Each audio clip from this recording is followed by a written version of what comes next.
हर हर महादेव।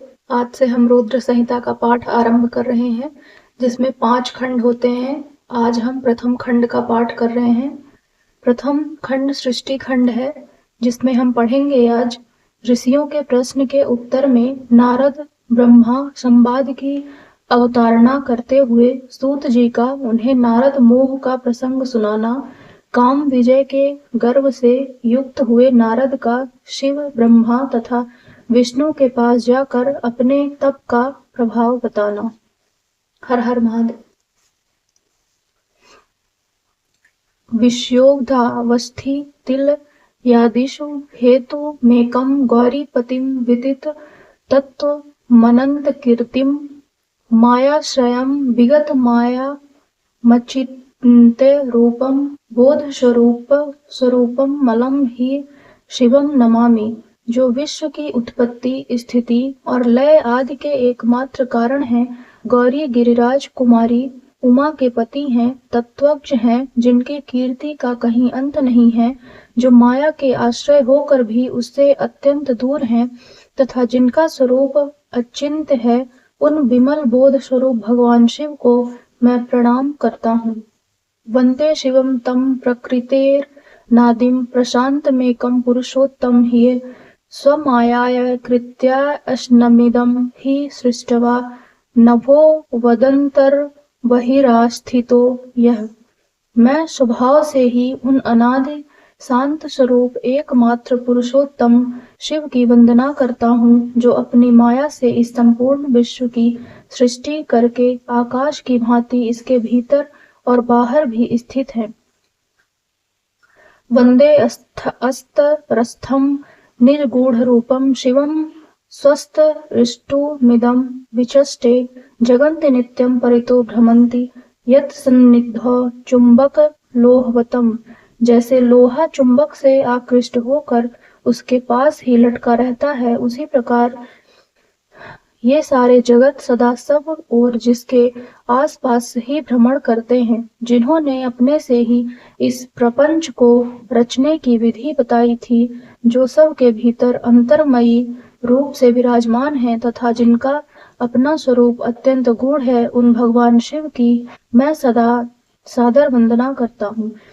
व्यास जी कहते हैं, जगत के पिता भगवान शिव, जगन माता कल्याणमयी पार्वती तथा उनके पुत्र गणेश जी को नमस्कार करके हम इस पुराण का वर्णन करते हैं।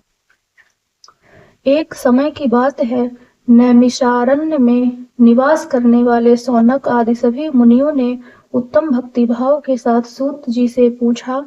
ऋषि बोले, महाभाग सूत जी, विद्येश्वर संहिता की जो साध्य साधन खंड नामा वली शुभ एवं उत्तम कथा है, उसे हम लोगों ने सुन लिया। उसका आदि भाग बहुत ही रमणीय है तथा वह शिव भक्तों पर भगवान शिव का वात्सल्य स्नेह प्रकट करने वाली है। विद्वान, अब आप भगवान शिव के परम उत्तम स्वरूप का वर्णन कीजिए, साथ ही शिव और पार्वती के दिव्य चरित्रों का पूर्ण रूप से श्रवण कराइए। हम पूछते हैं, निर्गुण महेश्वर लोक में सगुण रूप कैसे धारण करते हैं? हम सब लोग विचार करने पर भी शिव के तत्व को नहीं समझ पाते। सृष्टि के पहले भगवान शिव किस प्रकार अपने स्वरूप से स्थित होते हैं, फिर सृष्टि के मध्यकाल में वे भगवान किस तरह क्रीड़ा करते हुए सम्यक व्यवहार बर्ताव करते हैं, और सृष्टि कल्प का अंत होने पर वे महेश्वर देव किस रूप में स्थित रहते हैं। लोक कल्याणकारी शंकर कैसे प्रसन्न होते हैं और प्रसन्न हुए महेश्वर अपने भक्तों तथा दूसरों को कौन सा उत्तम फल प्रदान करते हैं, यह सब हमसे कहिए। हमने सुना है कि भगवान शिव शीघ्र प्रसन्न हो जाते हैं। वे महान दयालु हैं, इसलिए अपने भक्तों का कष्ट नहीं देख सकते। ब्रह्मा, विष्णु और महेश ये 3 देवता शिव के ही अंग से उत्पन्न हुए हैं। उनके प्राकट्य की कथा तथा उनके विशेष चरित्रों का वर्णन कीजिए। प्रभु, आप उमा के आविर्भाव और विवाह की भी कथा कहिए। विशेषतः उनके गार्ह स्थल धर्म का और अन्य लीलाओं का भी वर्णन कीजिए। निष्पाप सूत जी, हमारे प्रश्न के उत्तर में आपको ये सब तथा दूसरी बातें भी अवश्य कहनी चाहिए। सूत जी ने कहा, मुनीश्वरों, आप लोगों ने बड़ी उत्तम बात पूछी है। भगवान सदाशिव कि कथा में आप लोगों की जो आंतरिक निष्ठा हुई है, इसके लिए आप धन्यवाद के पात्र हैं। ब्राह्मणों, भगवान शंकर का गुणानुवाद सात्विक, राजस और तामस तीनों ही प्रकृति के मनुष्यों को सदा आनंद प्रदान करने वाला है। पशुओं की हिंसा करने वाले निष्ठुर कसाई के सिवा दूसरा कौन पुरुष उस गुणानुवाद को सुनने से ऊब सकता है? जिनके मन में कोई तृष्णा नहीं है, ऐसे महात्मा पुरुष भगवान शिव के उन गुणों का गान करते हैं, क्योंकि वह गुणावली संसार रूपी रोग की दवा है, मन तथा कानों को प्रिय लगने वाली और संपूर्ण मनोरथों को देने वाली है। ब्राह्मणों, आप लोगों के प्रश्न के अनुसार मैं यथाबुद्धि प्रयत्न पूर्वक शिव लीला का वर्णन करता हूँ। आप आदर पूर्वक सुने। जैसे आप लोग पूछ रहे हैं, उसी प्रकार देवर्षि नारद जी ने शिव रूपी भगवान विष्णु से प्रेरित होकर अपने पिता से पूछा था। अपने पुत्र नारद का प्रश्न सुनकर शिव भक्त ब्रह्मा जी का चित्त प्रसन्न हो गया और वे उन मुनीश्वरों मणि को हर्ष प्रदान करते हुए प्रेम पूर्वक भगवान शिव के यश का गान करने लगे। एक समय की बात है, मुनीश्वरों शिरोमणि विप्रवर नारद जी ने, जो ब्रह्मा जी के पुत्र हैं, विनीत चित्त हो तपस्या में मन लगाया। हिमालय पर्वत में कोई एक गुफा थी जो बड़ी शोभा से संपन्न दिखाई देती थी। उसके निकट देव नदी गंगा निरंतर वेग पूर्वक बहती थी। वहां एक महान दिव्य आश्रम था जो नाना प्रकार की शोभा से सुशोभित था। दिव्यदर्शी नारद जी तपस्या करने के लिए उसी आश्रम में गए। उस गुफा को देखकर मुनिवर नारद जी बड़े प्रसन्न हुए और सुदीर्घ काल तक वहां तपस्या करते रहे। उनका अंतःकरण शुद्ध था। वे दृढ़ता पूर्वक आसन बांधकर मौन हो प्राणायाम पूर्वक समाधि में स्थित हो गए। ब्राह्मणों, उन्होंने वह समाधि लगाई जिसमें ब्रह्म का साक्षात्कार कराने वाला अहम ब्रह्मास्मि, मैं ब्रह्म हूँ, यह विज्ञान प्रकट होता है। मुनिवर नारद जी जब इस प्रकार तपस्या करने लगे, उस समय यह समाचार पाकर देवराजेंद्र कांप उठे। वे मानसिक संताप से विहल हो गए। ये नारद मुनि मेरा राज्य लेना चाहते हैं। मन ही मन ऐसा सोचकर इंद्र ने उनकी तपस्या में विघ्न डालने के लिए प्रयत्न करने की इच्छा की। उस समय देवराज ने अपने मन से कामदेव का स्मरण किया। स्मरण करते ही कामदेव आ गए। महेंद्र ने उन्हें नारद जी की तपस्या में विघ्न डालने का आदेश दिया। यह आज्ञा पाकर कामदेव वसंत को साथ ले गए, गर्भ से उस स्थान पर गए और अपना उपाय करने लगे। उन्होंने वहां शीघ्र ही अपनी सारी कलाएं रच डाली। वसंत ने भी मदमंत होकर अपना प्रभाव अनेक प्रकार से प्रकट किया। मुनिवरों, कामदेव और वसंत के अथक प्रयत्न करने पर भी नारद मुनि के चित्त में विकार नहीं उत्पन्न हुआ। महादेव जी के अनुग्रह से उन दोनों का गर्भ चूर्ण हो गया। सौनक आदि महर्षियों, ऐसा होने में जो कारण था उसे आदर पूर्वक सुनो। महादेव जी की कृपा से ही नारद मुनि पर कामदेव का कोई प्रभाव नहीं पड़ा। पहले उसी आश्रम में कामशत्रु भगवान शिव ने उत्तम तपस्या की थी और वहीं उन्होंने मुनियों की तपस्या का नाश करने वाले कामदेव को शीघ्र ही भस्म कर डाला था। उस समय रति ने कामदेव को पुनः जीवित करने के लिए देवताओं से प्रार्थना की। तब देवताओं ने समस्त लोगों का कल्याण करने वाले भगवान शंकर से याचना की। उनके याचना करने पर वे बोले, देवताओं, कुछ समय व्यतीत होने के बाद कामदेव जीवित तो हो जाएंगे, परंतु यहाँ उनका कोई उपाय नहीं चल सकेगा। अमरगण यहाँ खड़े होकर लोग चारों ओर जितनी दूर तक की भूमि को नेत्र से देख पाते हैं, वहां तक कामदेव के बाणों का प्रभाव नहीं चल सकेगा, इसमें संशय नहीं है। भगवान शंकर की इस उक्ति के अनुसार उस समय वहां नारद जी के प्रति कामदेव का निजी प्रभाव मिथ्या सिद्ध हुआ। वे शीघ्र ही स्वर्गलोक में इंद्र के पास लौट गए। वहां कामदेव ने अपना सारा वृत्तांत और मुनि का प्रभाव कह सुनाया। तत्पश्चात इंद्र की आज्ञा से वे वसंत के साथ अपने स्थान को लौट गए। उस समय देवराज इंद्र को बड़ा विस्मय हुआ। उन्होंने नारद जी की भूरी प्रशंसा की, परंतु शिव की माया से मोहित होने के कारण वे उस पूर्ण वृत्तांत को स्मरण न कर सके। वास्तव में इस संसार के भीतर सभी प्राणियों के लिए शंभु की माया को जानना अत्यंत कठिन है। जिसने भगवान शिव के चरणों में अपने आप को समर्पित कर दिया है, उस भक्त को छोड़कर शेष सारा जगत उनकी माया से मोहित हो जाता है।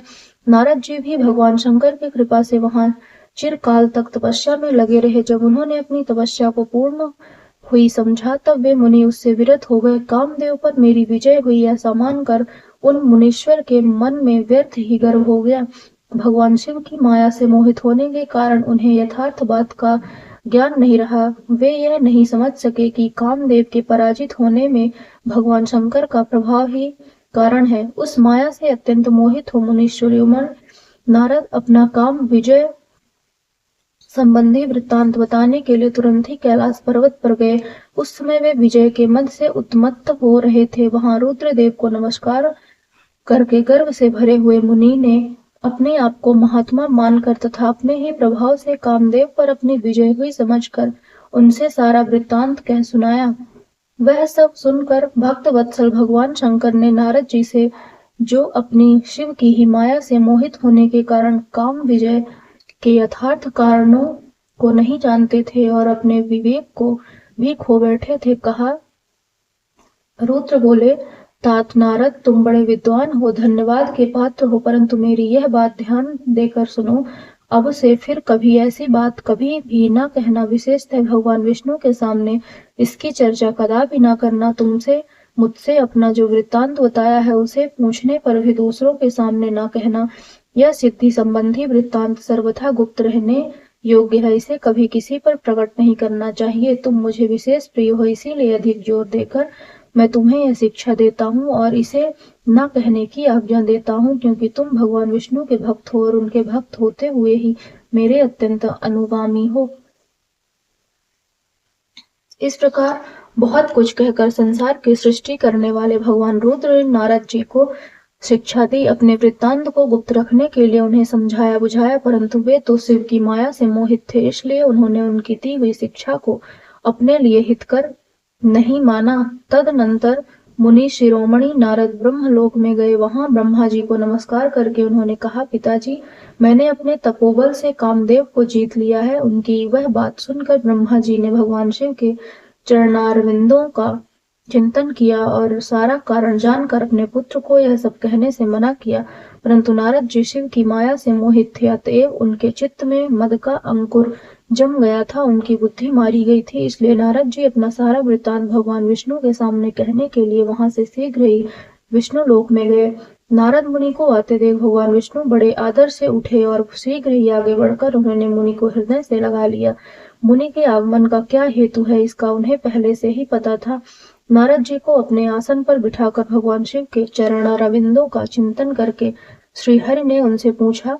भगवान विष्णु बोले, तात, कहाँ से आते हो? यहाँ किस लिए तुम्हारा आगमन हुआ है? मुनि श्रेष्ठ, तुम धन्य हो, तुम्हारे शुभागमन से मैं पवित्र हो गया। भगवान विष्णु का यह वचन सुनकर गर्व से भरे हुए नारद मुनि ने मद से मोहित होकर अपना सारा वृत्तांत बड़े अभिमान के साथ कह सुनाया। नारद मुनि का वह अहंकार युक्त वचन सुनकर मन ही मन भगवान विष्णु ने उनकी काम विजय के यथार्थ कारण को पूर्ण रूप से जान लिया। तत्पश्चात श्री विष्णु बोले, मुनि श्रेष्ठ, तुम धन्य हो, तपस्या के तो भंडार ही हो, तुम्हारा हृदय भी बड़ा उदार है। मुने, जिसके भीतर भक्ति, ज्ञान और वैराग्य नहीं होते, उसी के मन में समस्त दुखों को देने वाले काम, मोह आदि विकार शीघ्र उत्पन्न होते हैं। तुम तो नैष्ठिक ब्रह्मचारी हो और सदा ज्ञान वैराग्य से युक्त रहते हो, फिर तुम में काम विकार कैसे आ सकता है? तुम तो जन्म से ही निर्विकार तथा शुद्ध बुद्धि वाले हो। श्रीहरि की कही हुई ऐसी बहुत सी बातें सुनकर मुनि शिरोमणि नारद जोर जोर से हंसने लगे और मन ही मन भगवान को प्रणाम करके इस प्रकार बोले।